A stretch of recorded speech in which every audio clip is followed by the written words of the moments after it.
শনিবাসরীয় সন্ধ্যায় মেগা বৈঠক অভিষেক বন্দ্যোপাধ্যায়। স্ট্রং রুমের কারচুপির আশঙ্কায় কি বার্তা দেবেন আজ সন্ধ্যায়? এবার গণনা কেন্দ্রের পাহারাদার কে? গণনা কেন্দ্রের পাহারাদার স্বয়ং অভিষেক বন্দ্যোপাধ্যায় এবং তার টিম। নির্বাচন কমিশনের আধিকারিক, পুলিশ আধিকারিক ছাড়া 2 থেকে 4 জন কোথাও জমায়েত করা যাবে না। সেক্ষেত্রে আইন অনুগ ব্যবস্থা গ্রহণ করা হবে। নমস্কার, আমি ষষ্ঠী চট্টোপাধ্যায়। শুরু করছি দাদা দিদির রাজনীতি। 294টি আসন, ফলাফল এখন শুধু সময়ের অপেক্ষা। তবে 294টি আসনের শনিবাসরীয় সন্ধ্যায় একেবারে মেগা বৈঠক। হ্যাঁ, শনিবাসরীয় সন্ধ্যায় মেগা বৈঠক অভিষেক বন্দ্যোপাধ্যায়। কারণ কাউন্টিং এজেন্টদের নিয়ে বেশ খানিকটা মগজ ধোলাই দিতে হবে। এজেন্টদের নিয়ে বৈঠক অভিষেকের। স্ট্রং রুমের কারচুপির আশঙ্কায় কি বার্তা দেবেন আজ সন্ধ্যায়?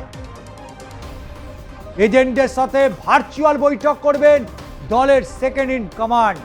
294টি আসনের যারা যারা এজেন্ট রয়েছেন, দ্বিতীয় দফার পরেই স্ট্রং রুমের নজরদারির উদাসীনতা নিয়ে সরব হয়েছেন রাজ্যের মুখ্যমন্ত্রী, শাসক দল তৃণমূল কংগ্রেস। এবার গণনা কেন্দ্রের পাহারাদার কে? গণনা কেন্দ্রের পাহারাদার স্বয়ং অভিষেক বন্দ্যোপাধ্যায় এবং তার টিম। পাহারায় পোলিং এজেন্টদের ভূমিকা কি থাকবে এবং তা পুঙ্খানুপুঙ্খ বুঝিয়ে দিতে বৈঠক ডেকেছেন তিনি। এবং বিকেল 4টেতে এই বৈঠক শুরু হচ্ছে এবং এই বৈঠকে কারা কারা উপস্থিত থাকবেন? হেভি ওয়েট সমস্ত প্রার্থীরা। এক্সিট পোলের সমীক্ষায় ভরসা না করে গণনা শেষ মুহূর্ত পর্যন্ত মাটি কামড়ে লড়াই চালিয়ে যাওয়ার বার্তা দিয়েছেন অভিষেক বন্দ্যোপাধ্যায়। ইতিমধ্যেই কাউন্টিং এজেন্টদের তালিকা চূড়ান্ত হয়ে গিয়েছে। তাদের ঠান্ডা মাথায় পুরো গণনা প্রক্রিয়া নজর রাখার নির্দেশ দেওয়া হতে পারে আজকের এই মেগা বৈঠকে। প্রসঙ্গত, কারচুপির আশঙ্কায় যেভাবে তৃণমূলের তরফ থেকে স্ট্রং রুমের বাইরে নিরাপত্তা জোরদার করা হয়েছে, ঠিক তেমনইভাবে গণনা কেন্দ্রের ভেতরেও কড়া নজর রাখতে হবে এজেন্টদের। কাউন্টিং শেষ না হওয়া পর্যন্ত চালাতে হবে নজরদারি। বাইরে বেরোনোর প্রয়োজন পড়লে তাৎক্ষণিক বিকল্প এজেন্টদের তৈরি থাকতে হবে গণনা কেন্দ্রে। অর্থাৎ নজর একেবারে চোখে চোখ রেখে গণনা প্রক্রিয়া চলাকালীন যেখানেই সন্দেহভাজন কাউকে নজরে এলে তড়িঘড়ি ব্যবস্থা নিতে হবে। দলীয় প্রার্থীদের খবর দিতে হবে তখনই, তাৎক্ষণিক। কোনো প্ররোচনায় পা না দেওয়ার কথাও একেবারে বলে দিতে পারেন আজকে তৃণমূলের second in command Abhishek.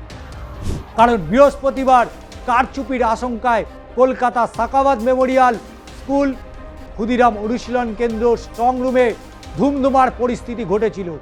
Sakawat Memorial টানা 4 ঘন্টা পাহারা দিয়েছিলেন খোদ রাজ্যের মুখ্যমন্ত্রী। অন্যদিকে ক্ষুদিরাম অনুশীলন কেন্দ্রের সামনে ধর্নায় বসে পড়েন বেলেঘাটার তৃণমূলের প্রার্থী, জোড়াসাঁকো তৃণমূল কংগ্রেসের প্রার্থী কুণাল ঘোষ এবং শশী পাঁজারা। স্ট্রং রুমে কারচুপি হতে পারে এই আশঙ্কা মমতা বন্দ্যোপাধ্যায় স্পষ্ট জানিয়ে দিয়েছিলেন। গণনার দিন সাংবাদিক বৈঠক করে না বলা পর্যন্ত যাতে দলীয় এজেন্টরা গণনা কেন্দ্র না ছাড়েন। বিজেপির এক্সিট পোলে মিথ্যে বলে দাবি করে এজেন্ট কর্মীদের মাটি আঁকড়ে লড়াই করার বার্তা দিয়েছেন তৃণমূল সুপ্রিমো। মাটি ধরিয়ে দিতে হবে, বিজেপিকে মাটি ধরিয়ে দিতে হবে, এমনটাই বার্তা সেকেন্ড ইন কমান্ডের। শনিবাসরীয় এই বৈঠক যেন তেন বৈঠক নয়, আর 5টা বৈঠকের মতো এই বৈঠক নয়। এ বৈঠক হচ্ছে একেবারে মগজ ধোলাই বৈঠক। কোনো এমার্জেন্সি ছাড়া কাউন্টিং সেন্টার ছাড়া যাবে না। কোনো এমার্জেন্সি ছাড়া কাউন্টিং সেন্টার ছাড়া যাবে না। যতক্ষণ না কাউন্টিং শেষ হচ্ছে, যতক্ষণ না কোনো সাংবাদিক সম্মেলন করছেন অভিষেক বন্দ্যোপাধ্যায় বা মমতা বন্দ্যোপাধ্যায়, ততক্ষণ পর্যন্ত কাউন্টিং সেন্টার থেকে কোনো কর্মী, কোনো এজেন্ট বেরোবে না। শুধু তাই নয়, 294টি আসনের প্রার্থীদেরকেও সেখানেই উপস্থিত থাকতে হবে। ওই জিতে গেলাম, বেরিয়ে গেলাম, পাশে কি হচ্ছে কোনো খবর রাখলাম না, ওটি চলবে না। কারণ বিজেপি এখানেও সার্কাস খেলতে পারে। নির্বাচন কমিশন ইতিমধ্যেই কলকাতা শুধু নয়, সমস্ত গণনা কেন্দ্রে এক প্রকার জরুরি অবস্থা জারি করে দিয়েছে।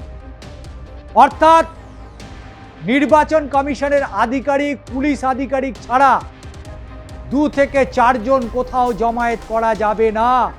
সেক্ষেত্রে আইন অনুগ ব্যবস্থা গ্রহণ করা হবে। অর্থাৎ আগে আপনারা যেটা বলতেন 144 ধারা, যদিও সেটা পরবর্তীতে সেই ধারা চেঞ্জ হয়েছে, আর সেই 144 ধারায় বলবৎ রয়েছে সমস্ত গণনা কেন্দ্রগুলোতে, যেখানে মাছি নাকি গলতে পারবে না।